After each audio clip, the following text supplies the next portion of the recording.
চারিদিকে হোক প্রসার নেকির দাওয়াত, উম্মত হোক খোদা ভীরু হে রাসূল। আসুন প্রাণপ্রিয় ইসলাম ভাইরা, আমরা নাত রাসূল পাঠ করার পূর্বে ভালো ভালো নিয়োগ করে নিই। আল্লাহ পাক তার রাসূল সাল্লাল্লাহু তাআলা আলাইহি ওয়াসাল্লামের সন্তুষ্টি অর্জনের জন্য নাত রাসূল পাঠ করবে এবং শুনবো। আসুন এর পূর্বে দুরূদ পাঠ করে নিই। সাল্লাল্লাহু আলাইকা ইয়া রাসূলুল্লাহ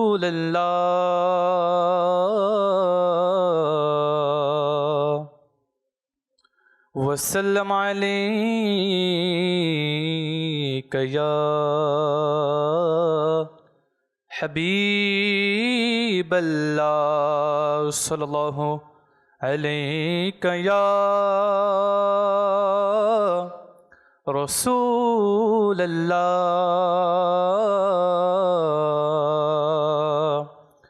وسلم عليك يا حبيب الله وسلم عليك يا حبيب الله মা আমেনার দুলালের সব নবীদের সরদারের মিলাদে মোরা পালন করি, দুশ্মনেরা যায় যে জ্বলে। মিলাদে মোরা পালন করি, মিলাদে মোরা পালন করি, দুশ্মনেরা যায় যে জ্বলে। পড়িয়ে সাল্লাল্লাহু আলাইকা ইয়া রাসূলুল্লাহ ওয়া সাল্লাম আলাইকা ইয়া হাবিবাল্লাহ। বলবো কারে মনের ব্যথা, তুমি থাকতে हैं নবী। বলবো কারে মনের ব্যথা, বলবো কারে মনের ব্যথা, তুমি থাকতে हैं নবী। যাব আমি বলো কোথায় যাব, আমি বলো কোথায়, তুমি থাকতে हैं নবী। যাব আমি বলো কোথায়, যাব আমি বলো কোথায়, তুমি থাকতে हैं নবী। প্রিয় নবীর গোলাম আমি, আমার আসল পরিচয়। প্রিয় নবীর গোলাম আমি, আমার আসল পরিচয়। ভয় করি না কাউকে আমি, ভয় করি না কাউকে আমি, তুমি থাকতে हैं নবী। ভয় করি না কাউকে আমি, ভয় করি না কাউকে আমি, তুমি থাকতে हैं নবী। বলবো কারে মনের ব্যথা বলবো কারে মনের ব্যথা তুমি থাকতে हैं নবী যাব আমি বলো কোথায় যাব আমি বলো কোথায় তুমি থাকতে हैं নবী হতে পারে না কখনো হবে না তা কোনো দিন হতে পারে না কখনো হবে না তা কোনো দিন বিপদ আসিবে আমার কাছে বিপদ আসিবে আমার কাছে তুমি থাকতে हैं নবী বিপদ আসিবে আমার কাছে বিপদ আসিবে আমার কাছে তুমি থাকতে हैं নবী বলবো কারে মনের ব্যথা বলবো কারে মনের ব্যথা তুমি থাকতে हैं নবী যাব আমি বলো কোথায় যাব আমি বলো কোথায় তুমি থাকতে हैं নবী পেয়েছি মন পেয়েছি প্রাণ হে নবী তোমার তরে পেয়েছি মন পেয়েছি প্রাণ হে নবী তোমার তরে করব কুরবান কার তোরে করব কুরবান কার তোরে তুমি থাকতে हैं নবী করব কুরবান কার তোরে তুমি থাকতে हैं নবী বলবো কারে মনের ব্যথা বলবো কারে মনের ব্যথা তুমি থাকতে हैं নবী যাব আমি বলো কোথায় যাব আমি বলো কোথায় তুমি থাকতে हैं যাব আমি বলো কোথায় তুমি থাকতে हैं নবী বলবো কারে মনের ব্যথা তুমি থাকতে हैं নবী যাব আমি বলো কোথায় যাব আমি বলো কোথায় তুমি থাকতে हैं নবী যাব আমি বলো কোথায় তুমি থাকতে हैं নবী আলহামদুলিল্লাহ রব্বিল আলামিন ওয়াসসালাতু ওয়াসসালামু আলা খাতামিন নাবিয়্যিন আম্মা বা'দু ফাআউযু বিল্লাহি মিনাশ শাইতানির রাজীম বিসমিল্লাহির রহমানির রহিম সকলে উচ্চ আওয়াজে পাঠ করুন আসসালাতু ওয়াসসালামু আলাইকা ইয়া রাসূলুল্লাহ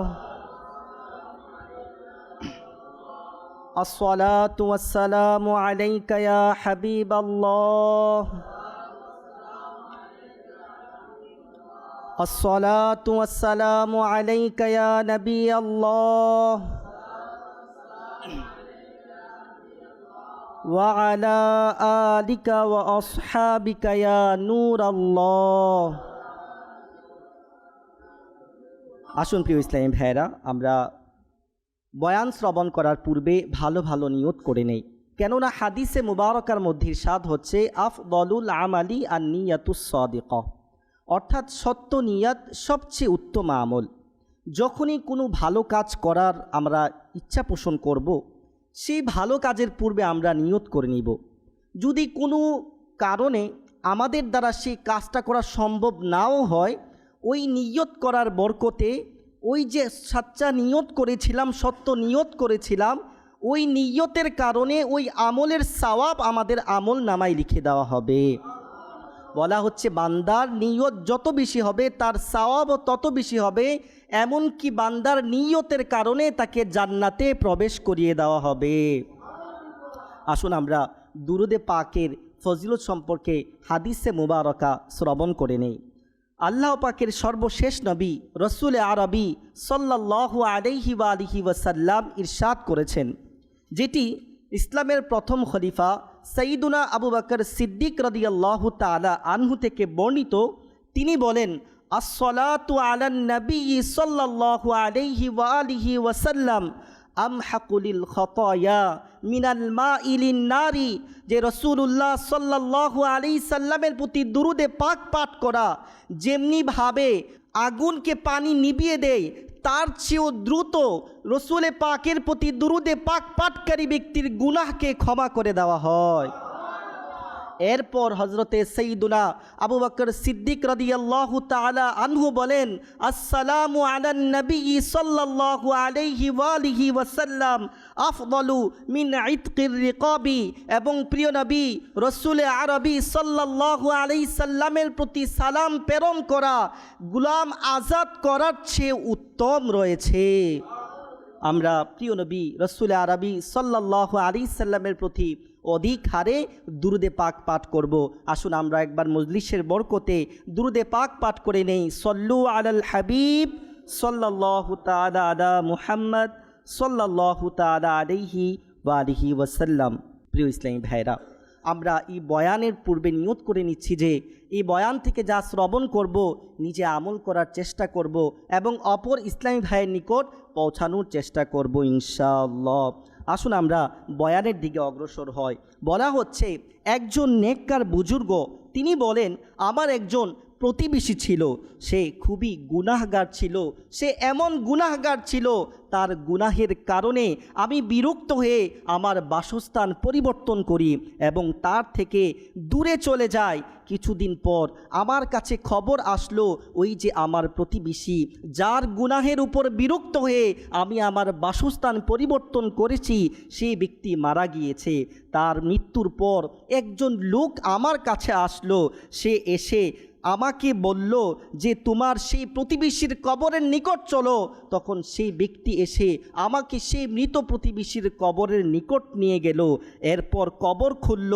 কবর খোলার সাথে সাথে আমি দেখলাম কবরের ভিতরে একটি সবুজ বাগান রয়েছে, তাতে একটি সুন্দর আসন সাজানো রয়েছে। সেই আসনের মধ্যে ওই সেই গুনাহগার ব্যক্তি, যে গুনাহগারের গুনাহের উপর বিরক্ত হয়ে আমি আমার বাসস্থান পরিবর্তন করেছি, ওই ব্যক্তি ওই সিংহাসনের মধ্যে বসা রয়েছে।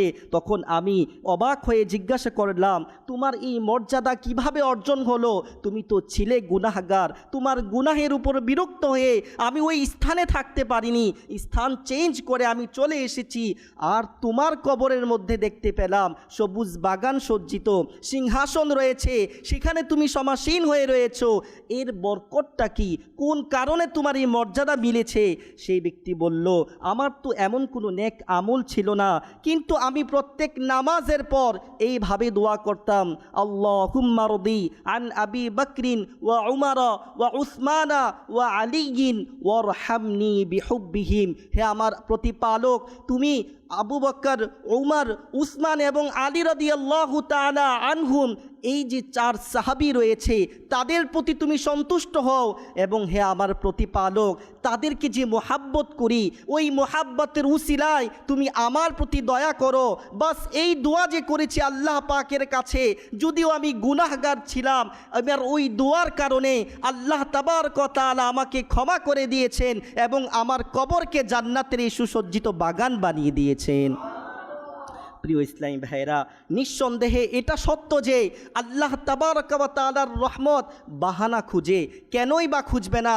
ওই মহান আল্লাহ তাবারক ওয়া তাআলা, তিনার নামই তো রহমান, যে রহমান যে দয়ালু, এত দয়ালু।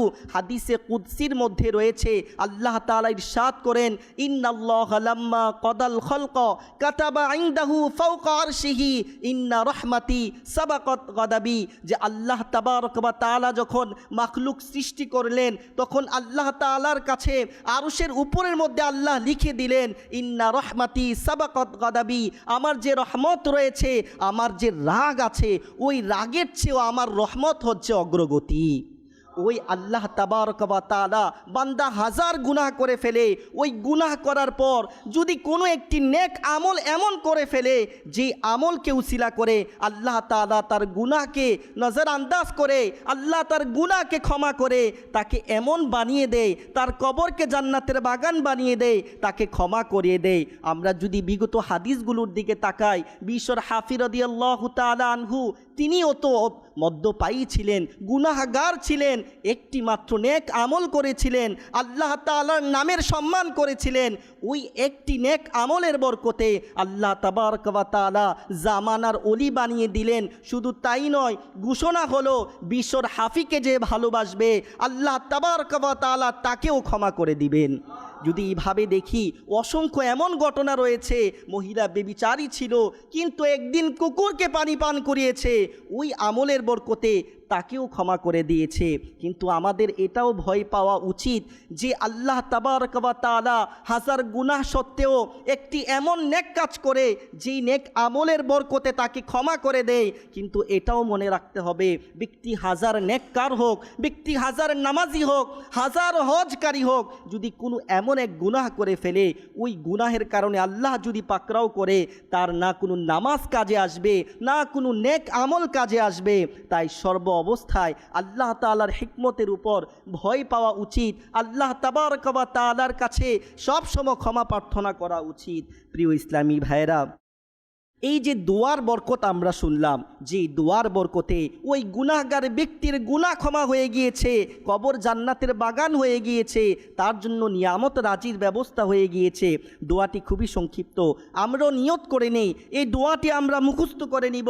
যদি আরবিতে সম্ভব না হয়, নিজ নিজ মাতৃভাষাতেই প্রত্যেক নামাজের পর এই দোয়াটি করব। যারা আরবি পারি আরবি মুখস্থ করে নিব। আল্লাহুম্মা রদি আন আবি বকরিন ওয়া উমর ওয়া উসমান ওয়া আলিয়িন ওয়ারহামনি বিহুব্বিহিম। আর যদি যারা আরবি না পড়তে পারি, বাংলায় করব। হে আল্লাহ তাবারক ওয়া তাআলা, আবু বকর, উমর, উসমান এবং আলী রাদিয়াল্লাহু তাআলা আনহুম, এই 4 জন সাহাবীর উপরে হে আল্লাহ আপনি সন্তুষ্ট হয়ে যান। হে আল্লাহ তাবারক ওয়া তাআলা, তিনাদেরকে যে ভালোবাসি তাদের সদকায় আমাদেরকেও ক্ষমা করে দিন। বাস এতটুকুই মাতৃভাষায় আল্লাহ তাবারক ওয়া তাআলার কাছে এই দোয়াটি যদি আমরা করতে পারি, আমাদের উপরও দয়া হয়ে যাবে এবং এই দোয়ার বরকতে আমাদের ক্ষমা ও মাগফিরাত হয়ে যাবে। প্রিয় ইসলামী ভাইয়েরা, আজ আমরা হজরতে সৈয়দুনা আবু বকর সিদ্দিক রাদিয়াল্লাহু তাআলা আনহুর ফজিলত এবং এই যে মহান গুণাবলী রয়েছে সেগুলো শোনার সৌভাগ্য অর্জন করব। আল্লাহ তাআলা আমাদেরকে সমস্ত সাহাবা ও আহলে বায়েত, বিশেষ করে সৈয়দুনা সিদ্দিক আকবর রাদিয়াল্লাহু তাআলা আনহুর প্রতি সত্যিকারের ভালোবাসা যেন দান করে, তার জীবন থেকে শিক্ষা নিয়ে আমাদের চরিত্র, আমাদের কর্ম যেন তিনার আদর্শে আদর্শিত হতে পারি, সেই তৌফিক দান করে। সল্লু আলাল হাবিব সাল্লাল্লাহু তাআলা আলা মুহাম্মদ সাল্লাল্লাহু তাআলা আলাইহি ওয়া আলিহি ওয়াসাল্লাম। আসুন প্রিয় ইসলামী ভাইরা, আমরা সিদ্দিকে আকবর রাদিয়াল্লাহু তাআলা আনহুর সংক্ষিপ্ত পরিচয় আমরা শ্রবণ করি। হজরতে সিদ্দিকে আকবর রাদিয়াল্লাহু তাআলা আনহু অত্যন্ত উচ্চ মর্যাদার একজন সাহাবী। তার মুবারক নাম হচ্ছে আবদুল্লাহ, উপনাম হচ্ছে আবু বকর ও সিদ্দিক, এবং আতিক তার প্রসিদ্ধ উপাধি। তিনি প্রাপ্তবয়স্ক পুরুষদের মধ্যে সর্বপ্রথম ইসলাম গ্রহণ করেন এবং তিনি রাসূলের প্রথম সাহাবী, প্রিয় নবী মক্কি মাদানী মুস্তাফা সাল্লাল্লাহু আলাইহি ওয়াসাল্লাম এর প্রথম সারির বন্ধু, ইসলামের প্রথম খতিব, ইসলামের প্রথম মুবাল্লিগ, যিনি ইসলামের দাওয়াতকে মানুষের কাছে প্রচার ও প্রসার ঘটিয়েছে, তিনি হচ্ছেন সাইয়্যিদুনা সিদ্দিকে আকবর রাদিয়াল্লাহু তাআলা আনহু। তিনি হচ্ছেন ইসলামের প্রথম মুঈনুদ্দিন, যার অর্থ হচ্ছে দ্বীনের জন্য আর্থিক ও জানের সাহায্যকারী, প্রথম মসজিদ প্রতিষ্ঠাতা অর্থাৎ ইসলামের সর্বপ্রথম মসজিদে বাইত নির্মাণকারী, প্রিয় নবী মক্কি মাদানী মুস্তাফা সাল্লাল্লাহু আলাইহি সাল্লামের প্রিয় উজির, প্রিয় নবী মক্কি মাদানী মুস্তাফা সাল্লাল্লাহু আলাইহি সাল্লামের প্রকাশ্য জীবনে নামাজের ইমামতি করা ব্যক্তিত্ব তিনি সাইয়্যিদুনা সিদ্দিক আকবর রাদিয়াল্লাহু তাআলা আনহু। আল্লাহ পাক জিবরাইল আমিন এবং মাহবুবে খুদা সাল্লাল্লাহু আলাইহি সাল্লামের পক্ষ থেকে সিদ্দিক উপাধি প্রাপ্ত মুসলমানদের প্রথম খলিফা এবং জানিশিনে মুস্তাফা হজরত আবু বকর সিদ্দিক রাদিয়াল্লাহু তাআলা আনহু, এবং তিনি সেই উচ্চ মর্যাদার সাহাবী যার শান ও মহত্ব কুরআনে পাকের প্রায় 32টি আয়াত এবং শত শত হাদিস দ্বারা প্রমাণিত রয়েছে। প্রিয় নবী মুহাম্মদ আরবি সাল্লাল্লাহু আলাইহি সাল্লামের প্রকাশ্য ওফাতের পর যিনি খলিফার আসনে সমাসীন হয়েছেন তিনি হচ্ছেন সাইয়্যিদুনা সিদ্দিক আকবর রাদিয়াল্লাহু তাআলা আনহু। তিনি 2 বছর 3 মাস খিলাফতের মসনদে আসীন ছিলেন। তিনি 13 হিজরির 12 জুমাদাল আখির তারিখে ইন্তিকাল করেন। তিনি সবুজ গম্বুজে নিজ তার গুহার সাথী রসুল আকরাম নূরে মুজাসসাম সাল্লাল্লাহু আলাইহি সাল্লামের পাশে মুবারকে আরাম করছেন। প্রিয় ইসলামী ভাইরা, এই হচ্ছে সিদ্দিকে আকবর রাদিয়াল্লাহু তাআলা আনহুর কিছু উপাধি, তিনার কিছু গুণাবলী। আসুন সিদ্দিকে আকবর রাদিয়াল্লাহু তাআলা আনহুর ব্যাপারে হাদিসে মুবারকার মধ্যে কি ইরশাদ হচ্ছে। হজরতে জাবির ইবনে আবদুল্লাহ রাদিয়াল্লাহু তাআলা আনহু থেকে বর্ণিত, নবী করিম রউফুর রহিম সাল্লাল্লাহু আলাইহি ওয়াসাল্লাম ইরশাদ করেন, ফেরেশতারা যখন কিয়ামতের মাঠ কায়েম হয়ে যাবে তখন সাইয়্যিদুনা সিদ্দিকে আকবর রাদিয়াল্লাহু তাআলা আনহুকে নিয়ে আসবেন এবং আম্বিয়া সিদ্দিকদের সাথে জান্নাতে তিনাকে স্থান দান করবেন। অন্য একটি হাদিসে মুবারকার মধ্যে ইরশাদ হচ্ছে, হজরতে আবদুল্লাহ ইবনে আব্বাস রাদিয়াল্লাহু আনহুমা থেকে বর্ণিত, আল্লাহ পাকের শেষ নবী রাসূলে হাশিমি মক্কি মাদানী মুস্তাফা সাল্লাল্লাহু আলাইহি সাল্লাম ইরশাদ করেন, জান্নাতে এমন একজন ব্যক্তিকে আনা হবে, যখন তিনাকে প্রবেশ করা হবে তখন সমস্ত জান্নাতি ব্যক্তিরা বলবেন মারহাবা মারহাবা, আপনি এখানে তাশরিফ আনুন, এখানে তাশরিফ আনুন। এই কথা যখন সাহাবায়ে কেরামের মজলিসের মধ্যে রসুল ইরশাদ করছেন তখন সাইয়্যিদুনা সিদ্দিকে আকবর রাদিয়াল্লাহু তাআলা আনহু খুবই আগ্রহের সাথে তিনি বললেন, ইয়া রাসূলুল্লাহ, ওই ব্যক্তিটি কে যাকে যখন জান্নাতে প্রবেশ করানো হবে সমস্ত জান্নাতবাসীরা তিনাকে মারহাবার স্লোগান দিয়ে জান্নাতের মধ্যে তিনাকে স্বাগতম জানাবেন, তিনি কে? তখন রাসূলুল্লাহ সাল্লাল্লাহু আলাইহি সাল্লাম ইরশাদ করলেন, হে আবু বকর রাদিয়াল্লাহু তাআলা আনহু, যাকে জান্নাতে প্রবেশ করার সাথে সাথে সমস্ত জান্নাতবাসীরা এই স্বাগতম জানাবে, তিনি হচ্ছে তুমি আবু বকর সিদ্দিক রাদিয়াল্লাহু আনহু। প্রিয় ইসলামী ভাইরা, যদি আমরা দেখি আবু বকর সিদ্দিক রাদিয়াল্লাহু তাআলা আনহুর শানের ব্যাপারে আরও হাদিসে মুবারকার মধ্যে কি ইরশাদ হচ্ছে, হজরতে জাবির ইবনে আবদুল্লাহ রাদিয়াল্লাহু তাআলা আনহু থেকে বর্ণিত, তিনি বলেন, রাসূলুল্লাহ সাল্লাল্লাহু আলাইহি সাল্লামের আশ্রয়স্থলে আমরা সাহাবায়ে কেরাম একদিন উপস্থিত ছিলাম। তিনি ইরশাদ করলেন, এখনই তোমাদের কাছে এমন একজন ব্যক্তি আসবেন যিনি আমার পরে সমস্ত উম্মতের মধ্যে সর্বশ্রেষ্ঠ, তিনি কিয়ামতের দিন আম্বিয়া কিরাম আলাইহিস সালাম এর মতো শাফাআত করবেন। হজরতে জাবির বিন আবদুল্লাহ রাদিয়াল্লাহু তাআলা আনহু বলেন যে কিছুক্ষণ পরেই হজরতে আবু বকর সিদ্দিক রাদিয়াল্লাহু তাআলা আনহু চলে আসলেন।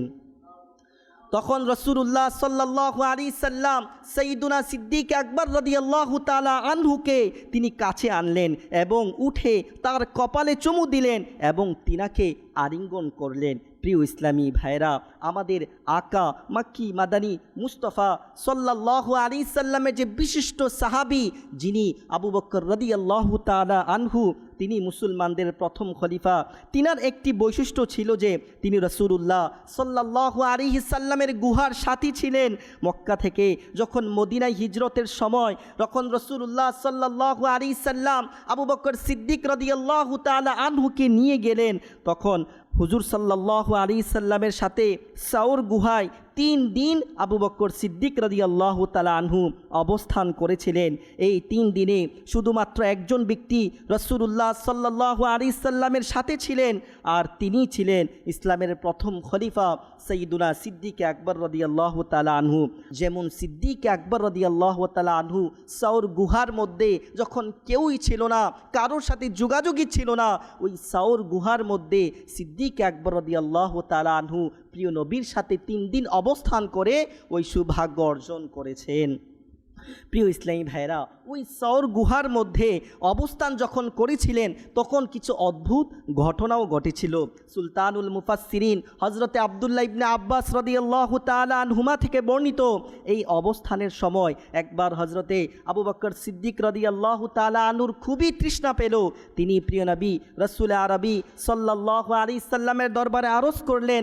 রাসূল আকরাম সাল্লাল্লাহু আলাইহি ওয়াসাল্লাম ইরশাদ করলেন, গুহার ভিতরে যাও, সেখানে পানি আছে, যাও পান করে এসো। সিদ্দিক আকবর রাদিয়াল্লাহু তাআলা আনহু উঠে গুহার ভিতরের দিকে গেলেন। সেখানে তিনি এমন পানি পেলেন যা মধুর চেয়ে মিষ্টি, দুধের চেয়ে সাদা, মুস্কাম্বরের চেয়েও বেশি সুগন্ধময় ছিল। সিদ্দিক আকবর রাদিয়াল্লাহু আনহু পানি পান করে ফিরে আসলেন। রাসূল আকরাম নূরে মুজাসসাম সাল্লাল্লাহু আলাইহি সাল্লাম ইরশাদ করলেন, হে আবু বকর, আমি কি তোমাকে একটি আনন্দের খবর শোনাবো?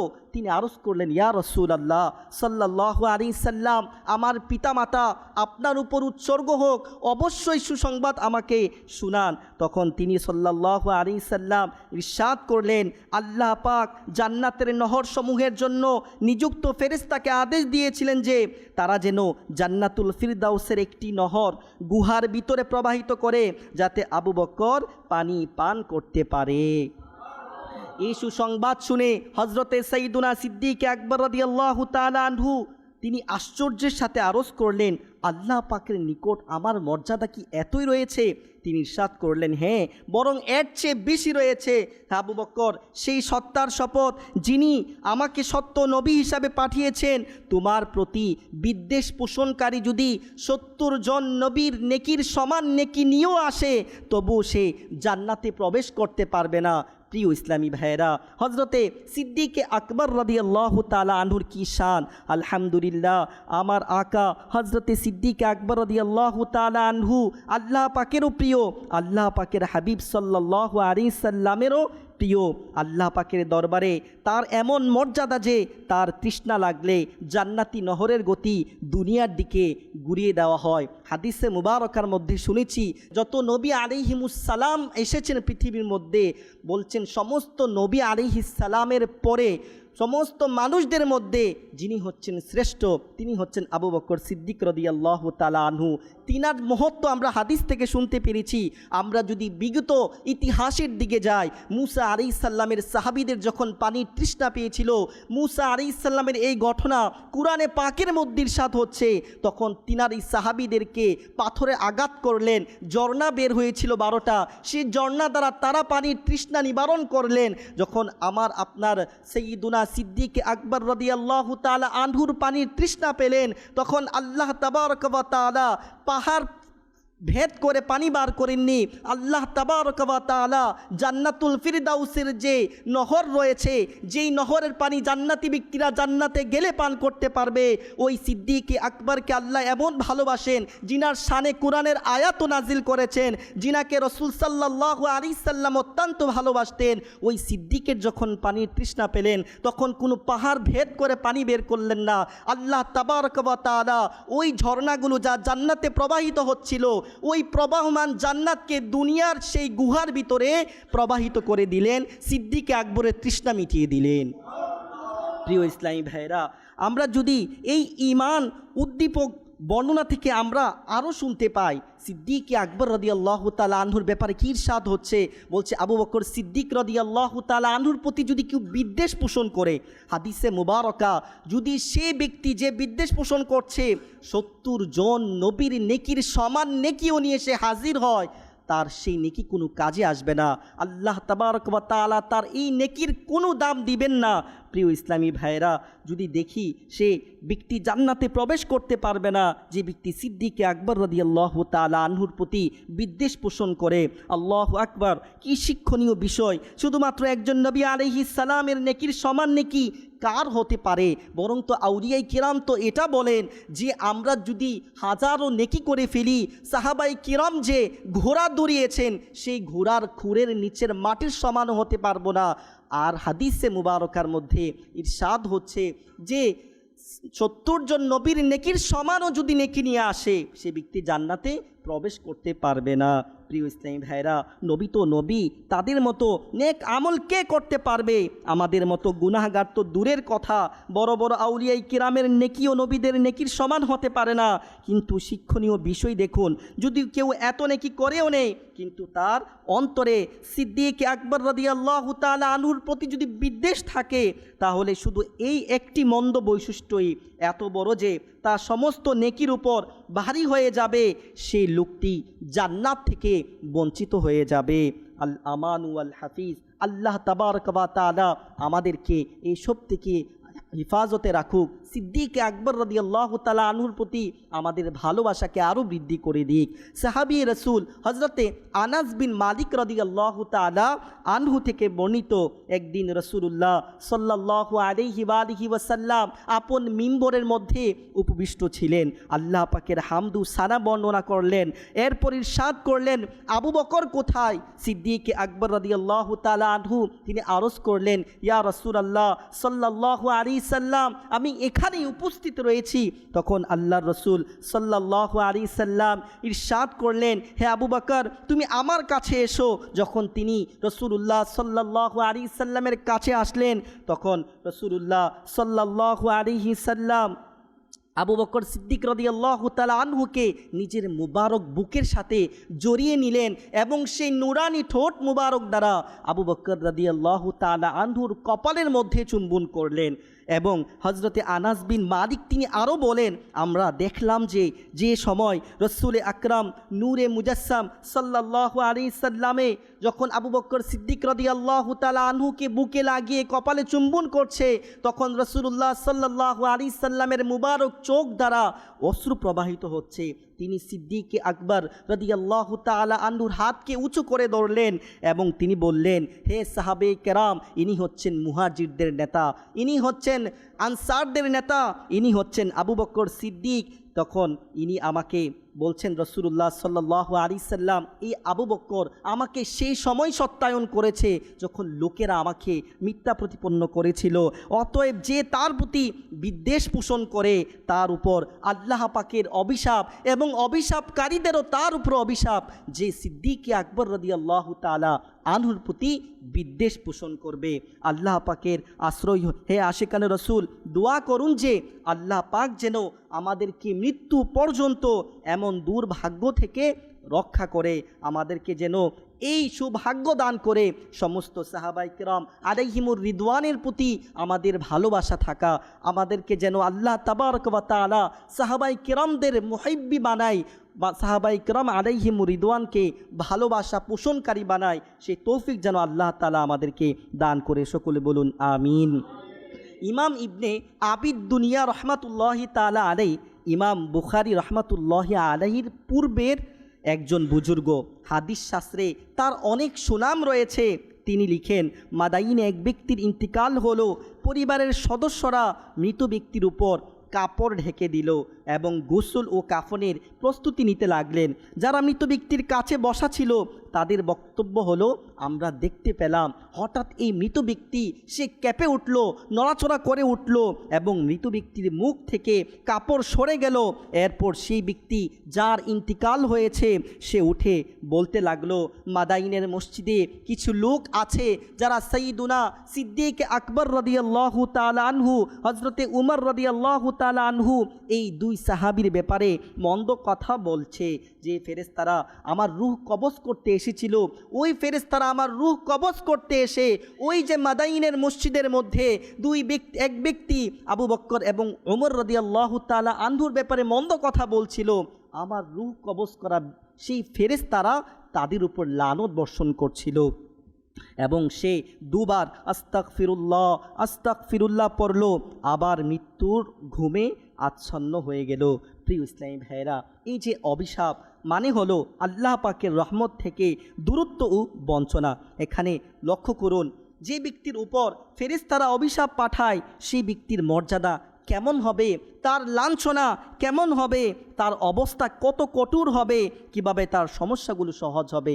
সমস্যা দেখায় না মানুষ, বলছে যে ব্যক্তিদের অন্তরে আবু বকর সিদ্দিক সাহাবীদের বিদ্বেষ রয়েছে তাদের সমস্যাগুলো কিভাবে সহজ হবে, কিভাবে সেই ব্যক্তিরা সফলতার দিকে অগ্রসর হবে, কিভাবে সেই ব্যক্তিরা নিজেকে সফল মানুষ হিসাবে পরিচয় দিবে।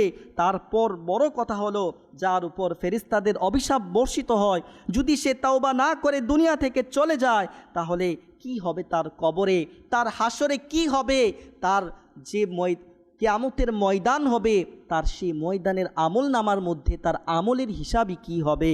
বর্ণিত আছে আবু হাসিব নামক একজন ব্যক্তি ছিল যে কাফন বিতরণ করত। যখনই সে খবর পেত কোনো ব্যক্তি মারা গিয়েছে এবং সেই ব্যক্তির কাফন দাফন করার জন্য কাফন প্রয়োজন রয়েছে, ওই ব্যক্তি যার নাম আবু হাসিব তিনি সেখানে গিয়ে ওই মৃত ব্যক্তির কাফনের বন্দোবস্ত করত। একদিন তার কাছে এক ব্যক্তি এসে বলল, অমুক জায়গায় এক মৃতদেহ আছে। আবু হাসিব দ্রুত একজন সঙ্গীকে সাথে নিয়ে মৃত ব্যক্তির কাছে পৌঁছালো। তার বাড়িতে পৌঁছে তখন তিনি বলেন, আমি দেখলাম সেখানে লোক জড়ো হয়েছে, মাঝখানে মৃতদেহ পড়ে আছে, যার পেটে একটি ইট রাখা আছে। লোকেরা মৃত ব্যক্তির অনেক প্রশংসা করলো এবং তার ভালো কাজের কথা বলল। আমি তাদের বললাম, তোমরা এই মৃত ব্যক্তিকে এইভাবে জমিনের মধ্যে কেন ফেলে রেখেছো? তার কাফন কোথায়, তার কাপড় কোথায়, শুধু একটি ইট দিয়ে রাখা হয়েছে। তখন তারা বলল, আমাদের কাছে কাফন নেই। সে বলল, আমি দ্রুত আমার সঙ্গীকে কাফন আনতে পাঠালাম, একজন লোককে কবর তৈরির কাজে লাগিয়ে দিলাম। পরিবারের সদস্যরা গোসলের জন্য পানি গরম করতে লাগলো এবং আমি মৃত ব্যক্তির কাছে বসে পড়লাম। আমরা সবেমাত্র বসেছিলাম যে হঠাৎ মৃত ব্যক্তি নড়াচড়া করতে লাগলো, তার পেটে রাখা ইটটিও পড়ে গেল। হঠাৎ সে উঠে বসে গেল। এখন সে উচ্চ সুরে বলল, হায় আগুন, হায় আগুন। আমি বললাম, লা ইলাহা ইল্লাল্লাহ পাঠ করো। তখন সে মৃত ব্যক্তি বলল, এতে আমার কোনো আর লাভ হবে না। আল্লাহ পাকের কুফার সেই বুড়োর প্রতি লানত হোক যে আমাকে পথভ্রষ্ট করেছে, যার কথা শুনি আমি হজরতে আবু বকর ওমরকে গালি দিতাম। এক বর্ণনায় এও এসেছে যে সেই মৃত ব্যক্তি যখন নড়ে উঠে বসলো তখন সেই ব্যক্তি বলতে লাগলো, আমাকে আগুনের দিকে নিয়ে যাওয়া হচ্ছিল আর আমাকে আমার ঠিকানা দেখানো হয়েছিল।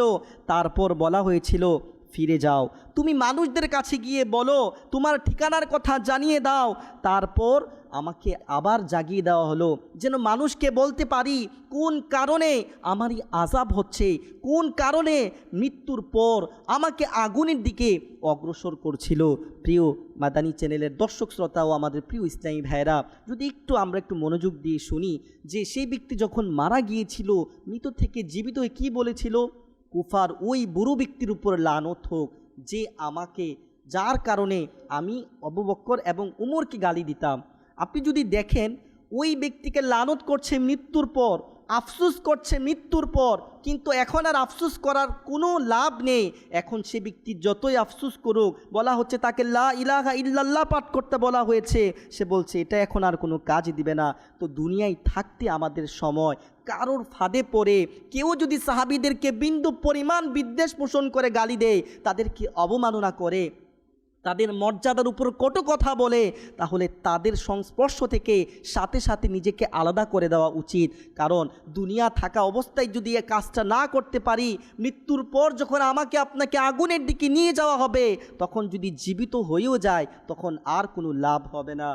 প্রিয় ইসলামী ভাইরা, এইটি কোনো গল্প বা কোনো উপন্যাসের কোনো কথা নয়, সেটি হচ্ছে ইমাম ইবনে আবিদ দুনিয়ার কথা, যিনি সেটি সনদ সহকারে উল্লেখ করেছেন। তিনার ব্যাপারে বলা হচ্ছে তিনি ইমাম বুখারী রাদিয়াল্লাহু তাআলা আনহুর পূর্বের বুজুর্গ ছিলেন। তিনি ঘটনা সম্পূর্ণটি সনদ সহকারে তিনি তিনার কিতাবের মধ্যে লিখেছেন। প্রিয় ইসলামী ভাইয়েরা, আল্লাহ পাক আমাদেরকে সকল সাহাবা ও আহলে বায়েতের প্রতি বিদ্বেষ থেকে রক্ষা রাখুক। আমরা আলহামদুলিল্লাহ সাহাবা ও আহলে বায়েতের আশিক। সকল সাহাবা ও আহলে বায়েত আমাদের মাথার মুকুট, আমাদের হৃদয়ের প্রশান্তি। আল্লাহ পাক আমাদেরকে এই ইমানি ভালোবাসার স্থায়িত্ব যেন দান করে, সেই দোয়াই আমরা সবসময় করব। যেন এমন ভালোবাসার সাথে জীবনযাপন করতে পারি, এই ভালোবাসার সাথেই যেন আমরা মৃত্যুবরণ করতে পারি, এবং এই ভালোবাসার সাথেই যেন কবরে প্রবেশ করতে পারি, এবং আল্লাহ তাবারক ওয়া তাআলা যেন এই ভালোবাসার সাথে কিয়ামতের দিন আমরা উঠতে পারি। সল্লু আলাল হাবিব সাল্লাল্লাহু তাআলা আলা মুহাম্মদ সাল্লাল্লাহু আলাইহি সাল্লাম। যদি আমরা সিদ্দিক আকবর রাদিয়াল্লাহু তাআলা আনহুর প্রতি যদি খালিসভাবে ভালোবাসতে পারি, তাহলে আমাদের কি লাভ হবে? আসুন আমরা হাদিসে মুবারকা থেকে শ্রবণ করে আসি। সাহাবী রাসূল হযরতে আনাস বিন মালিক রাদিয়াল্লাহু তাআলা আনহু থেকে বর্ণিত, মিরাজের রাতে আমাদের আকা প্রিয় মুস্তাফা সাল্লাল্লাহু আলাইহি ওয়াসাল্লামকে যখন আসমানের পরিভ্রমণ এবং আল্লাহ পাকের দিদার করতে তাশরিফ নিয়ে গেলেন, সেই রাতে হজরতে জিব্রাইল আলাইহিস সালাম, যিনি উজিরে মুস্তাফা হজরতে আবু বকর সিদ্দিক রাদিয়াল্লাহু তাআলা আনহুর শান বর্ণনা করতে গিয়ে বলেন, ইয়া রাসূলুল্লাহ, কিয়ামতের দিন হজরতে আবু বকর সিদ্দিক রাদিয়াল্লাহু তাআলা আনহুকে বলা হবে, হে আবু বকর, আপনি বিনা হিসাবে জান্নাতে প্রবেশ করুন।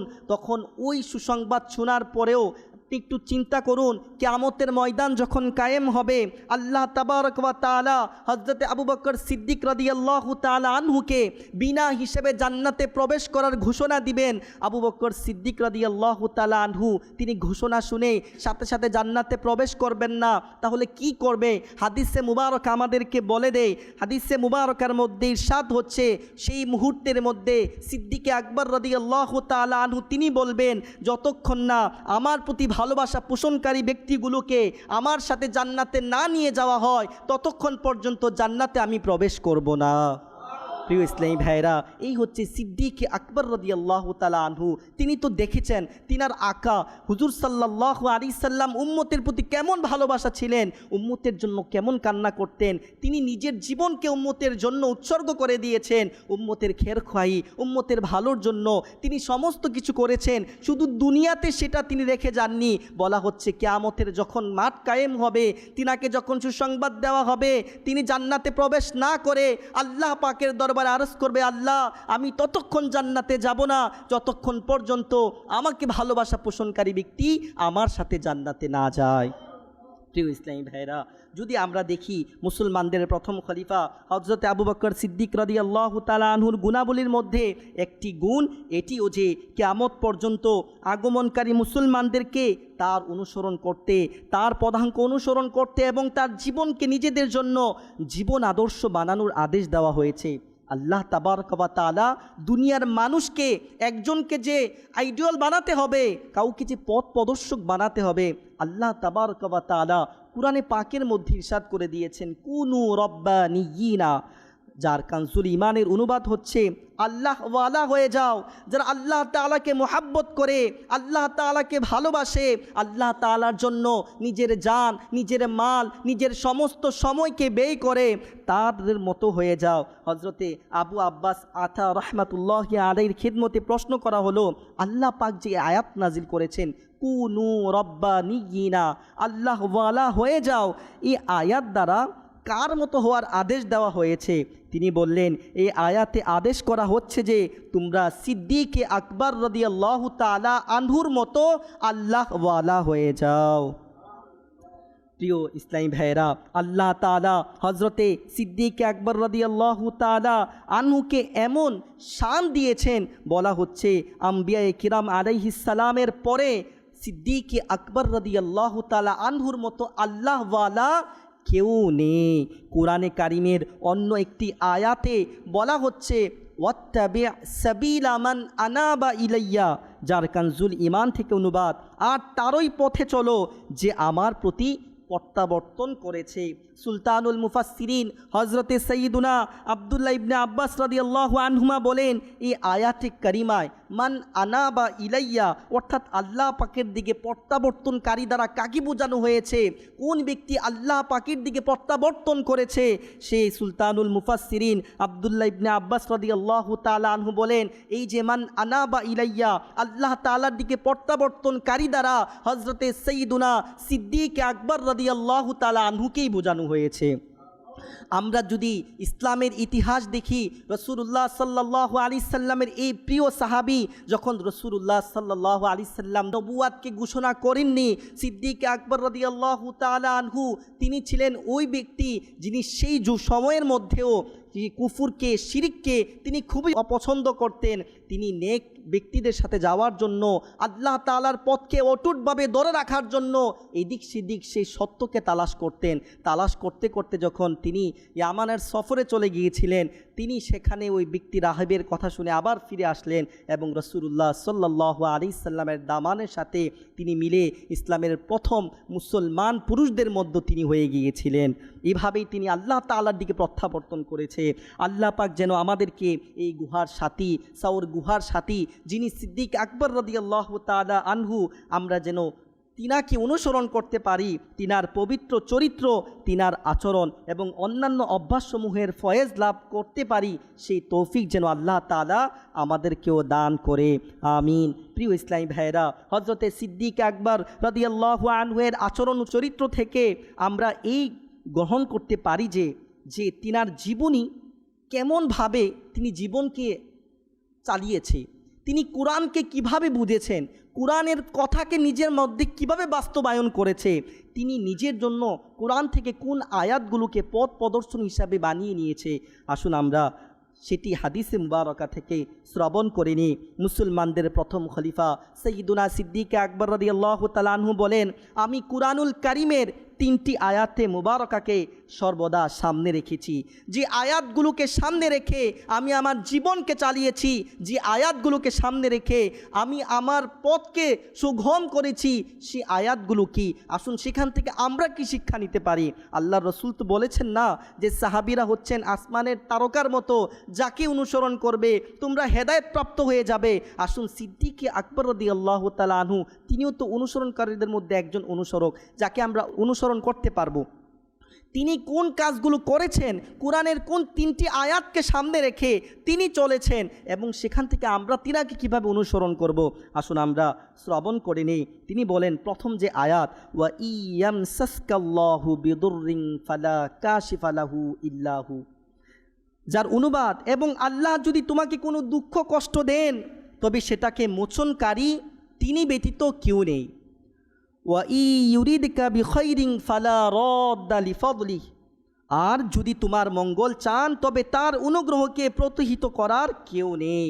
হযরতে সিদ্দিক আকবর রাদিয়াল্লাহু বলেন, এই আয়াত থেকে আমি জানতে পারলাম যে যদি আল্লাহ পাক আমার মঙ্গল করতে চান তবে তিনি ছাড়া আর কেউ মঙ্গলকে আটকাতে পারবেন না, কিন্তু যদি তার হুকুম আমার জন্য কষ্ট লেখা থাকে তবে তা তিনি ছাড়া কেউই দূর করতে পারবেন না।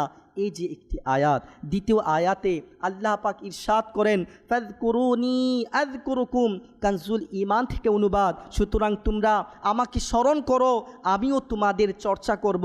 তিনি রাদিয়াল্লাহু তাআলা আনহু বলেন, যখন আমি এই আয়াত পড়লাম তখন আল্লাহ পাক ছাড়া সব কিছুর স্মরণ ত্যাগ করে দিলাম এবং কেবল তারই জিকির করতে লাগলাম। তৃতীয় কোরআনে পাকের যে আয়াত রয়েছে, আল্লাহ পাক ইরশাদ করেন, ওয়ামা মিন দাব্বাতিন ফিল আরদি ইল্লা আলাল্লাহি রিজকুহা, কানজুল ঈমান থেকে যার অনুবাদ, এবং ভূপৃষ্ঠে বিচরণকারী এমন কেউ নেই যার জীবিকা আল্লাহর করুণার দায়িত্বে নেই। তিনি রাদিয়াল্লাহু তাআলা আনহু বলেন, যখন থেকে আমি আয়াত পড়েছি তখন থেকে আল্লাহর কসম আমি রিজিকের চিন্তা ছেড়ে দিয়েছি। প্রিয় ইসলামী ভাইরা, 3টি আয়াত ছিল, আমরা শুনতে পেরেছি। আয়াত ছিল যখন কোনো কষ্টে পতিত হয়, যখন আল্লাহ তাবারক ওয়া তাআলা কোনো মুসিবত আমাদেরকে দেয়, সেই মুসিবত আল্লাহ তাআলা ছাড়া কেউই দূর করতে পারবে না। যখন তিনি মঙ্গল করতে চান, তিনি সেই মঙ্গল ছাড়া অন্য কেউ সেই মঙ্গল তোমার থেকে দূর করতে পারবে না। আমরা আরও শুনতে পারলাম সিদ্দিকে আকবর যে তাওয়াক্কুল কেমন ছিল, বলছেন যখন থেকে এই আয়াত শ্রবণ করতে পেরেছি যে ওমা মিন দাব্বাতিন ফিল আরদি ইল্লা আলাল্লাহি রিজকুহা, জমিনের মধ্যে বিচরণকারী যত জীব জন্তু রয়েছে সমস্ত কিছুর রিজিক আল্লাহ তাআলার দায়িত্বে রয়েছে। আল্লাহ তাবারক ওয়া তাআলা তাদের রিজিকের দায়িত্ব নিয়েছেন। প্রিয় ইসলামী ভাইরা, যদি আমরা এটা দেখি, আল্লাহ তাবারক ওয়া তাআলার বান্দার রিজিকের দায়িত্ব নিয়েছেন, কিন্তু বান্দার জান্নাত এবং জাহান্নামের দায়িত্ব আল্লাহ বান্দার উপর ছেড়ে দিয়েছেন। বলে দিয়েছেন, বান্দাকে পথ দেখিয়ে দিয়েছেন, এই পথ যদি অনুসরণ করো তাহলে জান্নাতে তুমি যেতে পারবে, যদি ওই পথ অনুসরণ করো তোমার জন্য জাহান্নাম অবধারিত। তাহলে এই থেকে জানা গেল আল্লাহ তাবারক ওয়া তাআলা রিজিকের দায়িত্ব নিয়েছেন, নিজের জান্নাত জাহান্নামের দায়িত্ব নেননি। আমরা আজ যে দায়িত্ব আল্লাহ নিয়েছেন সেই দায়িত্বের পিছে আমরা পড়ে গিয়েছি। যদি বলা হয় নামাজের দিকে চলে আসুন, যদি বলা হয় নেক কাজের দিকে চলে আসুন, তখন আমার দোকানের কথা মনে পড়ে, তখন আমার বিজনেস ব্যবসার কথা মনে পড়ে, তখন আমার ঘরের কথা মনে পড়ে, আমার ফ্যামিলির কথা মনে পড়ে। প্রিয় ইসলামী ভাইরা, আল্লাহ রসুল সাল্লাল্লাহু আলাইহি সাল্লামের জন্য আবু বকর সিদ্দিক রাদিয়াল্লাহু তাআলা আনহু তিনি কি করেছেন? নিজের সমস্ত জিনিস আল্লাহর রসুলের কদমে পেশ করে দিয়েছেন, নিজের জানও পেশ করে দিয়েছেন, মালও পেশ করে দিয়েছেন, সময়ও পেশ করে দিয়েছেন। হে প্রিয় ইসলামী ভাইরা, আর আল্লাহ তাবারক ওয়া তাআলা আমাদেরকে তো সে আল্লাহ ওয়ালাদের পথ অনুসরণ করতেই তো বলেছেন। তো আল্লাহর ওয়ালারা কোন পথ অনুসরণ করে আল্লাহ পাকের প্রিয় হয়ে গিয়েছেন, কোন পথকে বাদ দিয়ে আল্লাহ তাআলার প্রিয় হয়েছেন, সেই পথগুলো তো আমাদেরকে চিনতে হবে। তো সেই উদ্দেশ্যে বলবো, আমাদের দাওয়াত ইসলামীর পক্ষ থেকে আশিকানে রসুলদের যে মাদানী সংগঠনী দাওয়াত ইসলামী 3 দিনের সুন্নতে ভরা ইজতিমার বিশাল আয়োজন করেছে সে আশিয়ান সিটি ব্লক সিতে এয়ারপোর্ট। তো আমরা নিজেদের সেই কর্মজীবনকে সাইডে রেখে আল্লাহ তাবারক ওয়া তাআলার জন্য ইলমে দ্বীন অর্জন করার জন্য, একজন মুসলমানের জীবনে যা প্রয়োজন, আল্লাহ তাবারক ওয়া তাআলা যা ফরজ করেছেন নামাজ, সেই নামাজকে শিক্ষার জন্য, সেই নামাজ কিভাবে পড়তে হয়, উযু পবিত্রতা কিভাবে অর্জন করতে হয়, আল্লাহ তাআলার শানে জিকির, আল্লাহ তাআলার স্মরণকে কিভাবে নিজের মধ্যে আনতে হবে, রসুলের সুন্নতকে কিভাবে বাস্তবায়ন করতে হবে, তারই প্র্যাকটিস সেই দাওয়াত ইসলামের ইজতেমায় শিখিয়ে থাকে। তাহলে নিজের কর্ম, নিজের ফ্যামিলি, নিজের সেই সমস্ত কিছুকে এক সাইডে রেখে আল্লাহ তাবারক ওয়া তাআলার জন্য আসুন আল্লাহ পাকের পথে আমরা সফর করি। প্রিয় ইসলামী ভাইরা, হযরতে সিদ্দিক আকবর রাদিয়াল্লাহু তাআলা আনহুর এই 3টি মহান গুণ, তাবাত্তুল অর্থাৎ সবার থেকে বিচ্ছিন্ন হয়ে শুধু আল্লাহ পাকেরই হয়ে যাওয়া, হৃদয়ে শুধু তারই স্মরণ রাখা।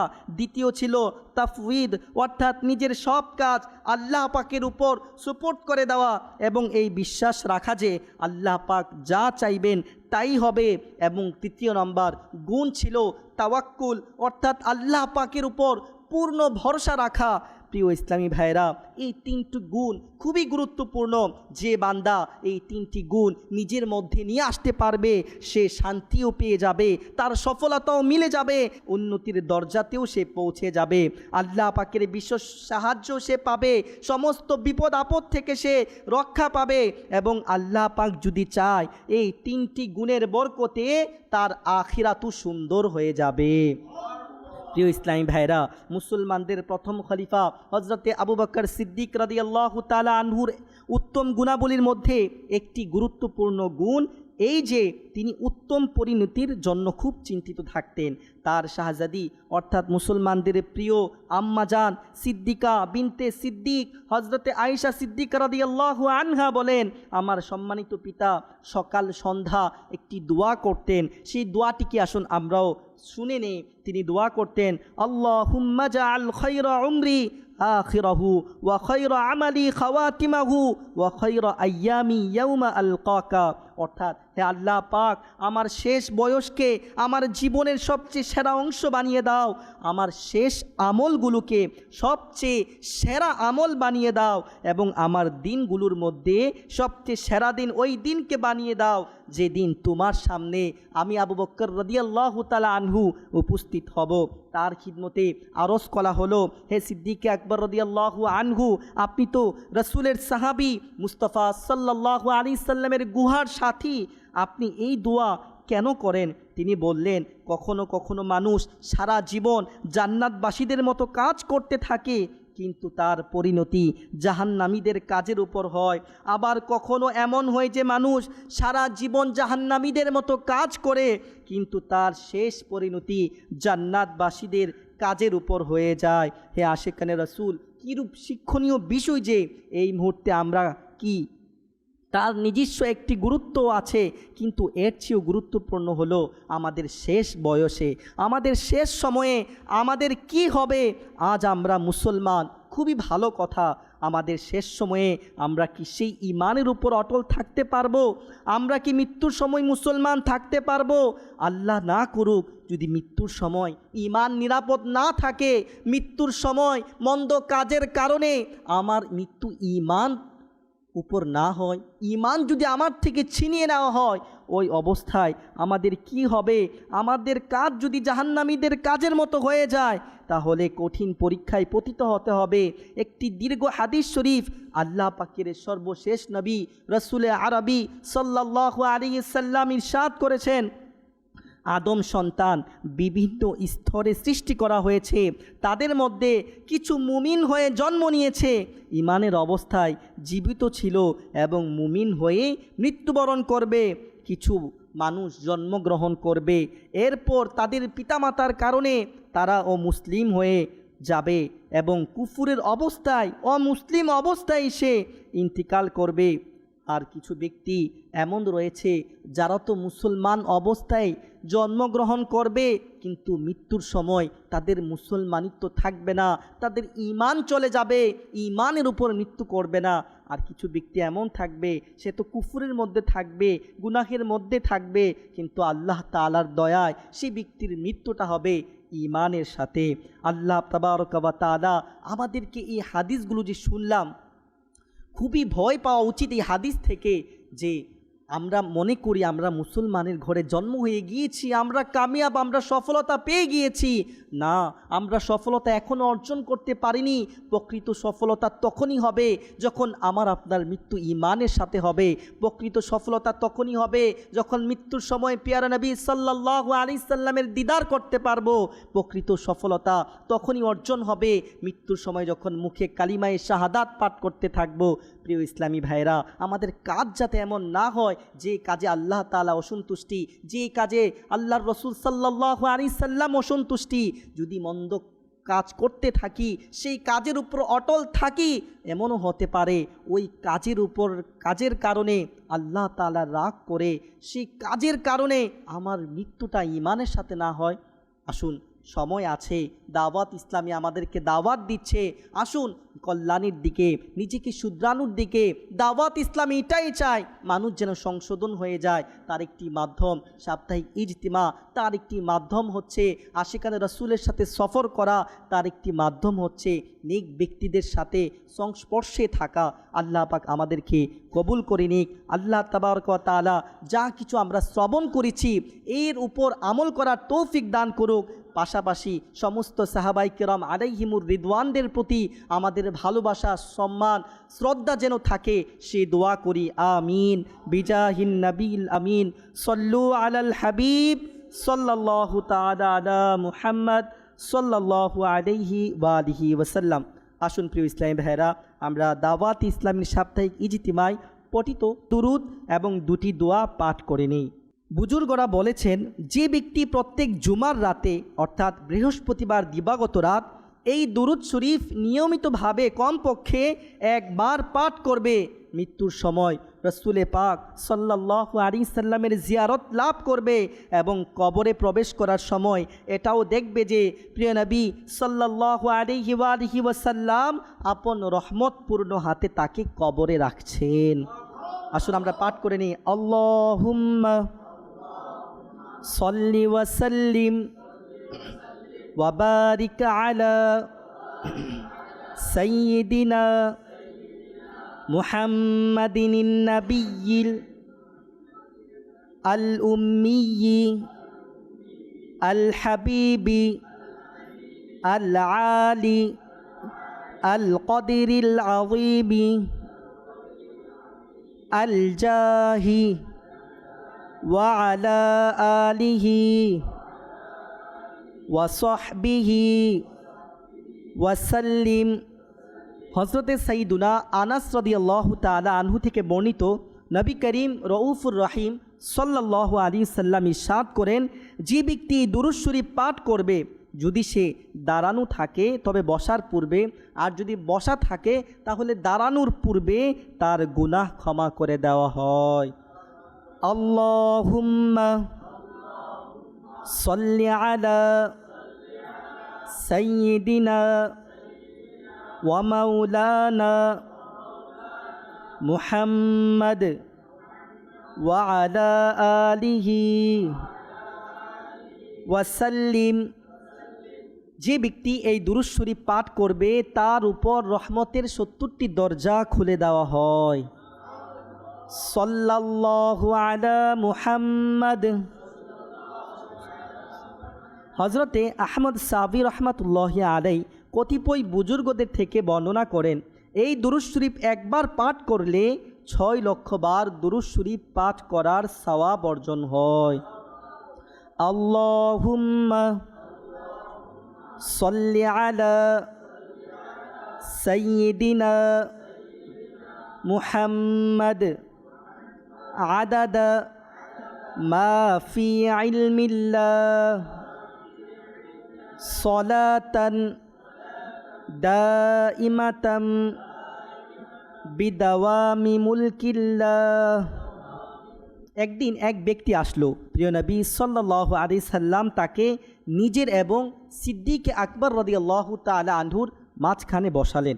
এতে সাহাবায়ে কিরামগণ আলাইহিমুর রিদওয়ান আশ্চর্যজনিত হলেন যে এই সম্মানিত লোকটি কে। যখন তিনি চলে গেলেন তখন রসুলে পাক সাল্লাল্লাহু আলাইহি সাল্লাম তিনি ইরশাদ করলেন, সে যখন আমার উপর দুরূদ শরীফ পাঠ করে তখন এইভাবে পড়ে। আসুন আমরাও পাঠ করে নেই। আল্লাহুম্মা সাল্লি আলা মুহাম্মদ কামা তুহিব্বু ওয়া তারদা। নবী করিম রউফুর রহিম সাল্লাল্লাহু আলাইহি ওয়া আলিহি ওয়াসাল্লাম ইরশাদ করেন, যে ব্যক্তি এইভাবে দুরূদ শরীফ পাঠ করবে তার জন্য আমার শাফাআত ওয়াজিব হয়ে যাবে।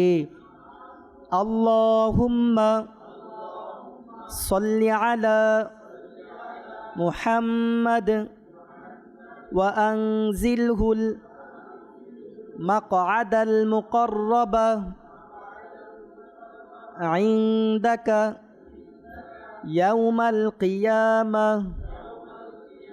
হযরতে সাইয়্যিদুনা ইবনে আব্বাস রাদিয়াল্লাহু আনহুমা থেকে বর্ণিত, প্রিয় নবী রাসূল আরবি সাল্লাল্লাহু আলাইহি ওয়া আলিহি ওয়াসাল্লাম ইরশাদ করেন, এই দোয়া পাঠকারীর জন্য ৭০ জন ফেরেশতা ১,০০০ দিন পর্যন্ত নেকিসমূহ লিখতে থাকেন। জাযাল্লাহু আন্না মুহাম্মাদাম মা হুয়া আহলুহ। প্রিয় নবী রাসূল আরবি সাল্লাল্লাহু আলাইহি সাল্লাম ইরশাদ করেন, যে ব্যক্তি এই দোয়া ৩ বার পড়ে নিবে সে যেন শবে কদর পেয়ে গেল। লা ইলাহা ইল্লাল্লাহু আল হালিমুল কারীমু সুবহানাল্লাহি রব্বিস সামাওয়াতি আস-সাবঈ ওয়া রব্বিল আরশিল আযীম। লা ইলাহা ইল্লাল্লাহু আল হালিমুল কারীমু সুবহানাল্লাহি